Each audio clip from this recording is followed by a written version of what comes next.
क्या आपको पता है कि ब्रह्म मुहूर्त सिर्फ एक समय नहीं बल्कि जीवन का सबसे बड़ा रहस्य है? क्या आपने कभी सोचा है कि क्यों ऋषि मुनि, योगी और स्वयं भगवान विष्णु तक इस विशेष समय को इतना महत्वपूर्ण मानते थे? आज हम आपको एक ऐसी दिव्य कथा सुनाने जा रहे हैं जिसे सुनकर आपकी आंखें खुल जाएंगी, आपका मन जाग उठेगा और आपके भीतर एक नई ऊर्जा का संचार होगा। यह सिर्फ एक कहानी नहीं बल्कि एक ऐसा गुप्त ज्ञान है जिसे जानने के बाद आपका जीवन पहले जैसा नहीं रहेगा। आपने शायद सुना होगा कि ब्रह्म मुहूर्त में उठने से बुद्धि तेज होती है, शरीर स्वस्थ रहता है और सफलता प्राप्त होती है। लेकिन क्या आपने कभी यह जाना कि इस समय में ध्यान करने से आपको अपने पूर्व जन्मों की झलक मिल सकती है? क्या आपने यह कल्पना की है कि अगर आप इस रहस्य को समझ लें तो आप अपने भविष्य को देख सकते हैं, अपने भाग्य को बदल सकते हैं? आज हम आपको एक ऐसी रहस्यमयी कथा सुनाएंगे जिसमें एक राजा ने 7 रात्रियों तक ब्रह्म मुहूर्त में जागकर ऐसे अनुभव किए जो साधारण मनुष्य के लिए असंभव है। यह कहानी साधारण नहीं है। यह वह रहस्य है जिसे स्वयं भगवान विष्णु ने नारद को बताया था। इसमें कालचक्र का भेद है, पूर्व जन्मों की गाथा है, मृत्यु का रहस्य है और वह परम सत्य है जो केवल कुछ गिने चुने ज्ञानी ही जान पाए हैं। अगर आप इस पूरी कथा को ध्यान से सुनेंगे तो शायद आपको भी वह ज्ञान प्राप्त हो जाए जो जीवन और मृत्यु से परे है। लेकिन याद रखिए, यह कोई साधारण कथा नहीं, यह जीवन को बदलने वाला अनुभव है। इसलिए इसे अधूरा छोड़कर मत जाइए, इसे अंत तक सुनिए, क्योंकि अंत में आपको वह गूढ़ ज्ञान मिलेगा जो हजारों ग्रंथों को पढ़ने के बाद भी नहीं मिलता। तो आइए इस दिव्य कथा की ओर बढ़ते हैं और जानते हैं ब्रह्म मुहूर्त का सबसे बड़ा रहस्य। सत्यलोक के दिव्य वातावरण में एक दिन नारद मुनि भगवान विष्णु के समक्ष उपस्थित हुए। उनकी वीणा से मधुर ध्वनि गूंज रही थी, लेकिन उनके हृदय में एक जिज्ञासा थी। वे भगवान विष्णु के चरणों में प्रणाम कर बोले, हे प्रभु, मैंने अनेक पुराणों, वेदों और शास्त्रों का अध्ययन किया है, किंतु एक प्रश्न मेरे मन में बार बार उठता है। जब मैं पृथ्वी लोक पर जाता हूं तो देखता हूं कि कुछ मनुष्य अलौकिक तेज से संपन्न होते हैं। उनका मन शांत, शरीर निरोग और बुद्धि प्रखर होती है। वहीं कुछ लोग आलस्य, दुख और अशांति में लिप्त रहते हैं। इस अंतर का कारण क्या है? क्या इसका संबंध जागरण के समय से है? क्या ऐसा कोई विशेष समय है जब ब्रह्मांड की दिव्य ऊर्जा मानव के लिए सहज सुलभ हो जाती है? भगवान विष्णु मंद मुस्कान के साथ बोले, हे नारद, तुमने बहुत ही गूढ़ प्रश्न किया है। यह भेद साधारण नहीं बल्कि अत्यंत महत्वपूर्ण है। इसका रहस्य ब्रह्म मुहूर्त में छिपा हुआ है। यह वह समय है जब ब्रह्मांड की समस्त सकारात्मक ऊर्जा पृथ्वी पर बहने लगती है। यह मुहूर्त देवताओं, ऋषियों और सिद्ध पुरुषों का प्रिय समय है। इस काल में जो जागता है वह स्वयं ब्रह्मांड की दिव्यता को अपने भीतर समाहित कर सकता है। नारद मुनि ने फिर प्रश्न किया, हे प्रभु, यदि ब्रह्म मुहूर्त इतना शक्तिशाली है तो कृपया मुझे एक ऐसी कथा सुनाइए जिससे इसका वास्तविक प्रभाव स्पष्ट हो सके। भगवान विष्णु बोले, हे नारद, ध्यान पूर्वक सुनो। मैं तुम्हें एक अत्यंत प्राचीन कथा सुनाने जा रहा हूं जिसे सुनकर तुम स्वयं ब्रह्म मुहूर्त की महिमा को समझ सकोगे। यह कथा एक ऐसे राजा की है जो ब्रह्म मुहूर्त के प्रभाव से जीवन मृत्यु के बंधनों को पार कर सका। बहुत समय पहले की बात है। पृथ्वी लोक पर सौम्य नगर नामक एक समृद्ध राज्य था। इस राज्य का राजा चंद्रकेतु था, जो पराक्रमी, न्यायप्रिय और विद्वान था। उसकी प्रजा उससे अत्यंत प्रेम करती थी, क्योंकि वह न केवल एक कुशल योद्धा था बल्कि संतों और आर्षियों का सम्मान भी करता था। परंतु एक समस्या थी। राजा का मन सदैव अशांत रहता था। अपार वैभव, शक्ति और भोग विलास होने के बावजूद भी उसे शांति नहीं मिलती थी। राजमहल में सुख सुविधाओं की कोई कमी नहीं थी, लेकिन जब भी वह रात्रि को सोता तो उसे अजीब अजीब स्वप्न आते। कभी वह देखता कि वह एक अंधकारमय गुफा में फंसा है। कभी ऐसा प्रतीत होता कि कोई अदृश्य शक्ति उसे पुकार रही है, किंतु वह उसे देख नहीं पाता। समय बीतता गया और राजा की यह अशांति बढ़ने लगी। उसने अपने दरबार के विद्वानों, ब्राह्मणों और ज्योतिषाचार्यों को बुलाकर अपनी समस्या का समाधान पूछा। सभी ने अपने अपने मत दिए, किंतु किसी के पास सटीक उत्तर नहीं था। एक दिन एक वृद्ध आर्षि अत्रि उसके दरबार में आए। उनकी आंखों में अपार शांति और मुख पर दिव्य तेज था। राजा ने हाथ जोड़कर कहा, हे ऋषिवर, मैं दिन रात भोग विलास में लिप्त रहने वाला राजा हूं, परंतु न जाने क्यों मेरे मन को शांति नहीं मिलती। कृपया मुझे इस दुख से मुक्त होने का उपाय बताइए। आर्षि अत्रि कुछ क्षण चुप रहे, फिर बोले, हे राजन, तुम्हारी समस्या का समाधान केवल एक ही है।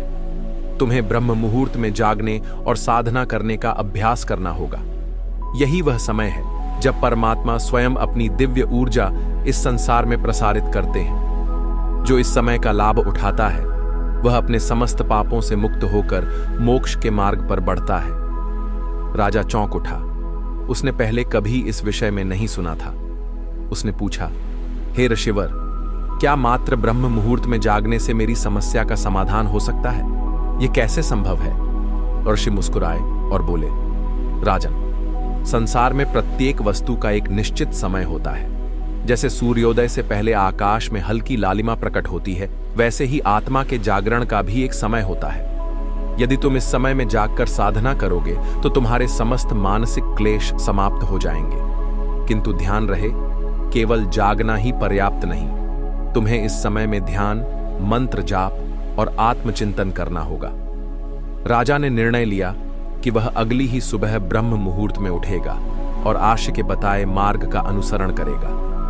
अगली भोर जब पूरा महल गहरी नींद में था, राजा चंद्रकेतु अपनी शैया से उठा। उसने देखा कि आकाश में हल्की चांदनी फैली थी और ठंडी हवा बह रही थी। उसने गंगा जल से स्नान किया और ध्यान करने बैठ गया। पहले कुछ मिनटों तक उसका मन इधर उधर भटकता रहा। कभी उसे राज्य की चिंताएं सताने लगीं तो कभी नींद का प्रभाव हावी हो गया, परंतु वह हार मानने वालों में से नहीं था। उसने आर्षि अत्रि द्वारा बताए गए एक विशेष मंत्र का जाप किया। ओम नमो भगवते वासुदेवाय नमः।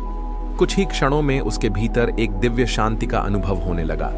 जैसे जैसे वह मंत्र का जाप करता गया, वैसे वैसे उसका चित्त स्थिर होने लगा। जब वह ध्यान से उठा तो उसने अनुभव किया कि उसका मन पहले से अधिक हल्का और शांत था। ऐसा प्रतीत हो रहा था जैसे कोई अदृश्य शक्ति उसे स्नेहपूर्वक आलिंगन कर रही हो। राजा अत्यंत प्रसन्न हुआ और अगले दिन पुनः ब्रह्म मुहूर्त में जागने का संकल्प लिया।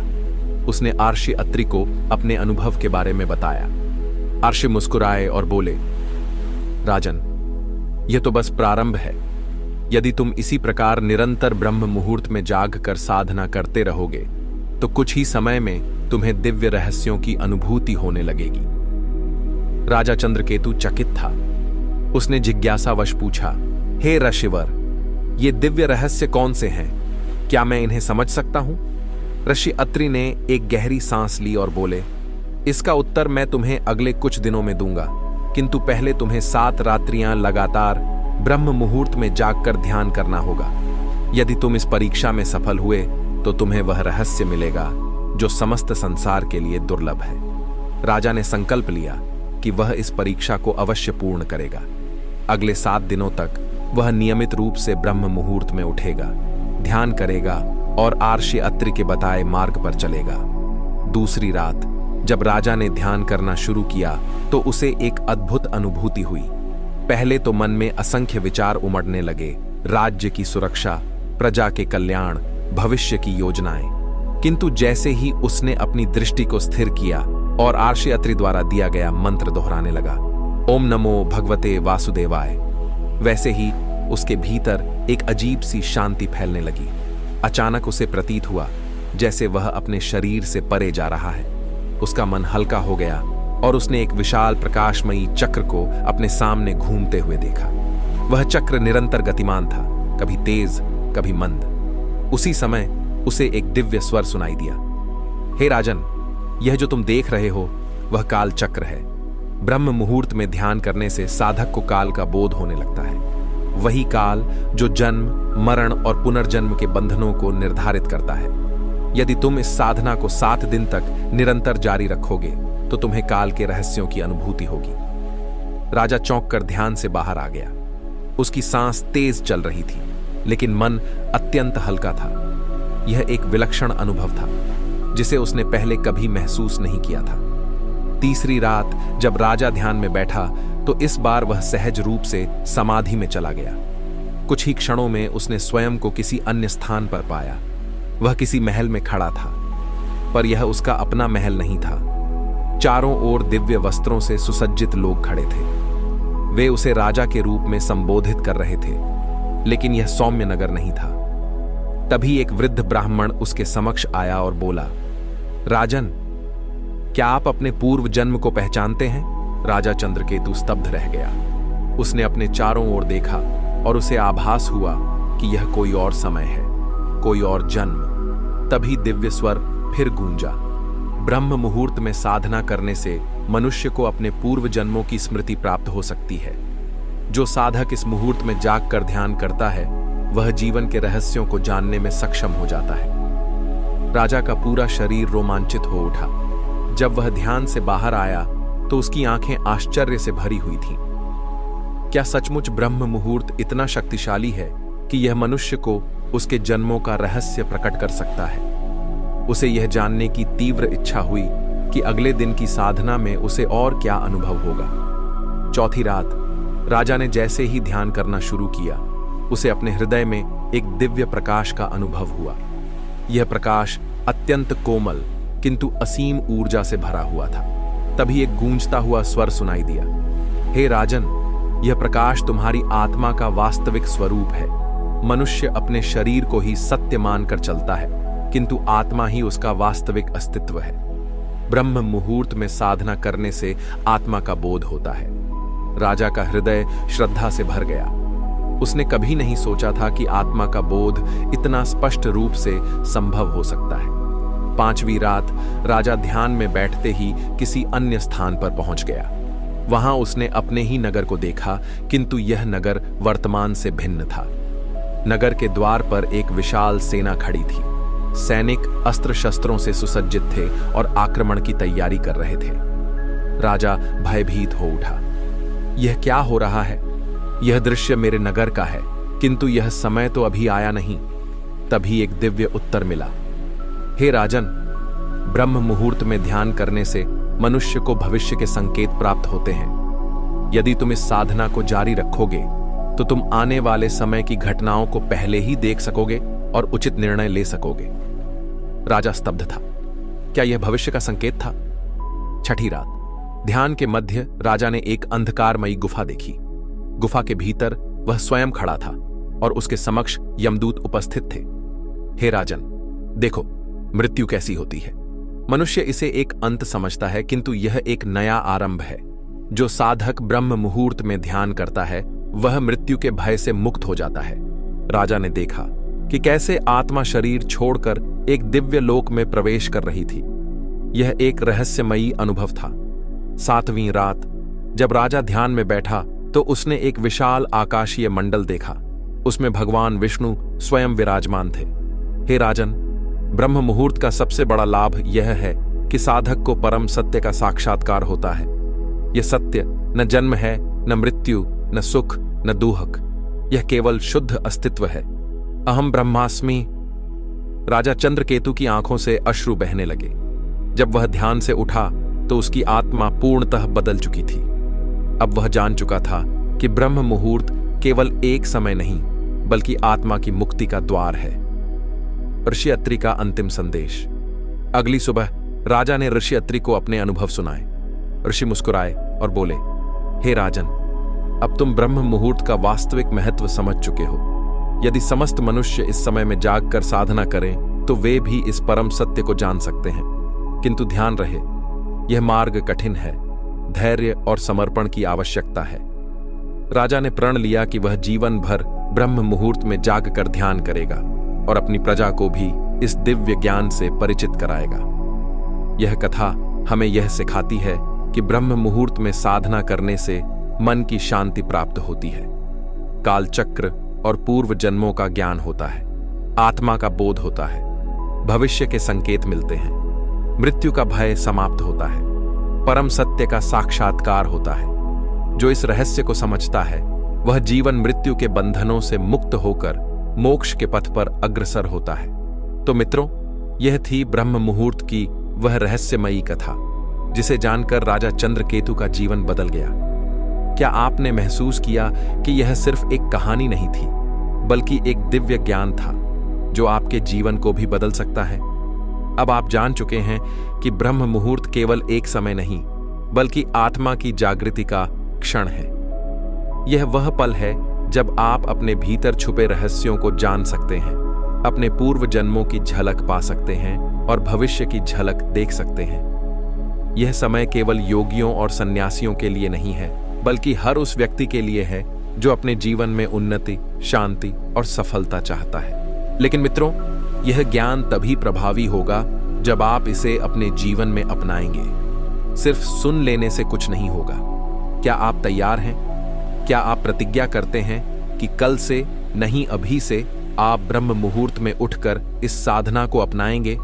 अगर हां, तो कमेंट में लिखिए, मैं ब्रह्म मुहूर्त की शक्ति को अपनाने के लिए तैयार हूं। यह सिर्फ शब्द नहीं होंगे, बल्कि आपकी आत्मा के जागरण का संकल्प होगा।